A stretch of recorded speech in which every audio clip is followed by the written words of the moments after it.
Now let's see the function of the secondary market or the functions of the stock exchange. So the first function of the stock exchange or the secondary market is that it provides a ready market.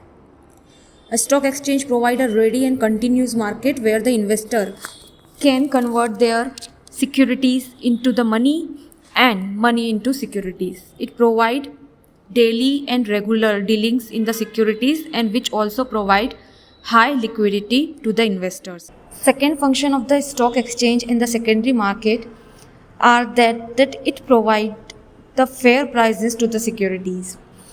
Share prices on the stock exchange or the secondary market are determined by the force of the demand and supply. A stock exchange is very sensitive barometer of the economic condition of the countries. Price trends on the stock exchange reflects the economic climate of the country.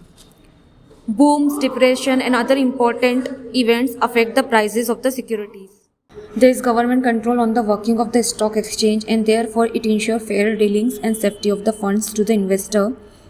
SEBI regulation keep an eye on the amount and the procedure of trading and helps to avoid the exploitation of the ignorant investors.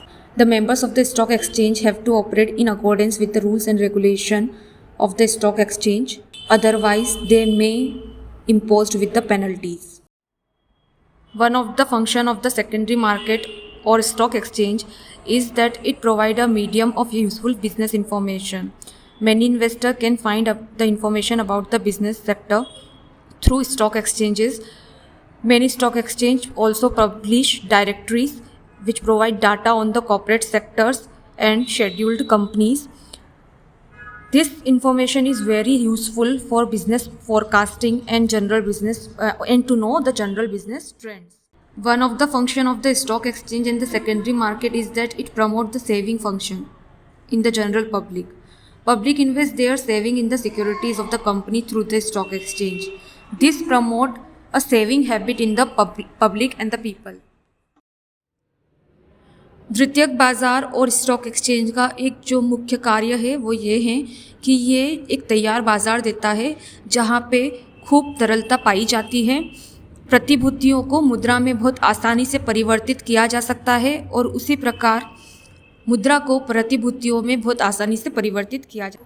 तो वह द्वितीयक बाज़ार का एक और जो कार्य होता है वो ये होता है कि ये जो प्रतिभूतियाँ हैं उसका मूल्यांकन कर देता है और प्रतिभूतियों की सही मूल्य निर्धारित करने में मदद करता है, क्योंकि यहाँ पे प्रतिभूतियों का जो लेन देन होता है वो मांग और उसके सप्लाई के अनुरूप होता है। स्कंद विपणि को किसी भी देश की आर्थिक प्रगति का माप कहा जा सकता है या आर्थिक प्रगति का बैरोमीटर कहा जा सकता है।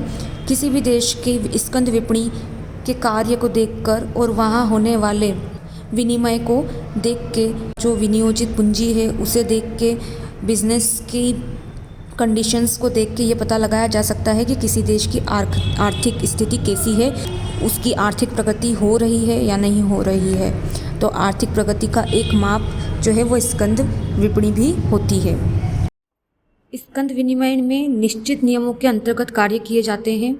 सेबी द्वारा इन नियमों का नियंत्रण किया जाता है जिससे कि कोई भी जाली प्रतिभूतियों का क्रय विक्रय का कोई भय नहीं रहता है और प्रतिभूतियों का क्रय विक्रय बहुत ही आसानी से हो जाता है। यदि कोई सदस्य स्कंद विनिमय के नियमों का पालन नहीं करता है तो उसको दंडित किया जा सकता है, विनिमय से निकाला भी जा सकता है। इस प्रकार विनिमय विनियोजकों को सुरक्षा प्रदान करता है। स्कंद विनिमय द्वितीयक बाजार का एक कार्य यह भी है कि वह कंपनियों के बारे में बहुत सी उपयोगी सूचनाएं प्रदान करता है जो कि इन्वेस्टर्स को बहुत मददगार साबित होती है।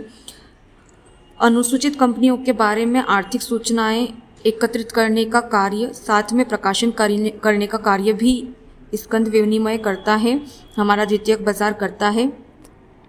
इस पे जो है अभी व्यापार में क्या ट्रेंड्स चल रही है, ठीक है, और बिजनेस के बारे में कोई भी पूर्व अनुमान लगाना हो, व्यापार के बारे में कोई भी पूर्व अनुमान लगाना हो तो यह सूचना बहुत उपयोगी होती है। स्कंद विपणि का एक और कार्य जो है वो ये है कि वो बचत को प्रोत्साहन देता है। जनता अपनी बचतों को प्रतिभूतियों में विनियोग करती है जिससे उनके अंदर बचत की भावना और बचत की एक आदत पैदा होती है।